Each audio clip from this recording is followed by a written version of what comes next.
તો આ તમને જે સફેદ દેખાય છે ગાજર, એ ગાજર નથી, એ પર્સનિપ્સ છે અને સોર્સ ઓફ ફોલિક એસિડ.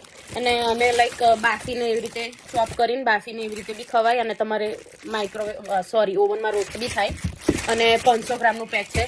કેવું કે ઇન્ડિયામાં તમે જાઓ શાક લેવા તો 500 આપો 250 આપો એવી રીતે ચેક કરીને આપે. અહીંયા પેકેટ જ એવા રેડી હોય એટલે કંઈ એવું આવે છે નહીં કે ઓછું આવ્યું શાક કે વધારે આવ્યું એમ.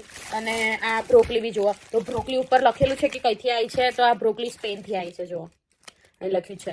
એન્ડ એમાં એવું બી લખ્યું છે કે ફ્રીજમાં રાખો અને જો યુઝ કરો ને એના પહેલાં વોશ કરવાની. તો આવું બધું બી લખેલું હોય છે વેજીટેબલ પર. અને આ એકલા લાઈક વેજીટેબલ નહીં, ગમે તે વેજીટેબલ તમે લાવો તો બધા વેજીટેબલમાં એવું લખેલું જ હોય. એની એક્સપાયર ડેટ હોય તો એ લોકો એક્સપાયર થાય એના પહેલાં જ લાઈક એ લોકો સ્ટોકમાં રાખે નહીં તો પછી એ લોકો જ બહાર લાઈક વેચે નહીં. તો કેવું કે સારું જ આવે, કશું બી બગડેલું ના આવે. એટલે જેટલું ક્લીન હોય ને સારું હોય એટલું હેલ્થ માટે સારું, એટલે બધા બીમાર ના થાય વધારે.